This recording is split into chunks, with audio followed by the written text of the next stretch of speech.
ఈ ఆయిల్ అనేది absolute dangerous కేటగిరీలో ఉంటుందన్నమాట. అదే వచ్చేసి సూపర్ రిఫైన్డ్ ఆయిల్ అనమాట. అది ఎలా తయారవుతుందో నేను చెప్తాను వినండి. సో ఫస్ట్ స్టెప్ వచ్చేసి రిఫైన్డ్ ఆయిల్ లో వాడే సీడ్స్ కానీ నట్స్ కానీ హై ఎక్స్ట్రీమ్ హీట్ కి గురవుతాయి అనమాట. దీనివల్ల ఏమవుతుంది అని అంటే దాంట్లో ఉన్న న్యూట్రిషనల్ వాల్యూస్ అన్ని వెళ్ళిపోతాయి అనమాట. నెక్స్ట్ ఆ సీడ్స్ అండ్ నట్స్ నుంచి ఆయిల్ ని ఎక్స్ట్రాక్ట్ చేయాలి కదా. ఆయిల్ ని ఎక్స్ట్రాక్ట్ చేయాలంటే ఒక కెమికల్ ని యూజ్ చేస్తారు అనమాట. దాన్ని హెక్సేన్ అంటారు అనమాట. సో అది పెట్రోలియం డెరివేటివ్. దీనివల్ల ఏమవుతుంది, ఆయిల్ ఎక్స్ట్రాక్ట్ అయిన తర్వాత ఆయిల్ అనేది బ్లాక్ అయిపోతుంది అనమాట.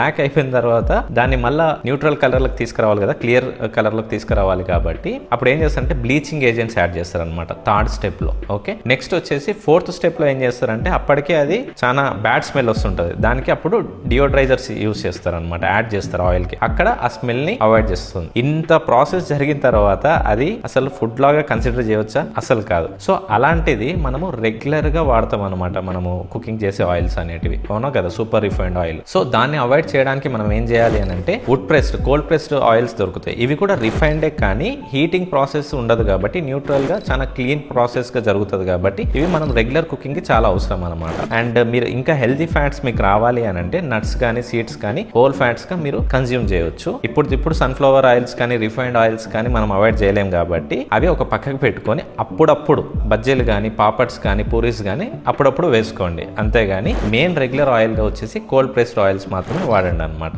సో మీరు ఆరోగ్యకరంగా బరువు తగ్గాలంటే కామెంట్ చేయండి ఆర్ డిఎం చేయండి. That's it from me. Thank you very much.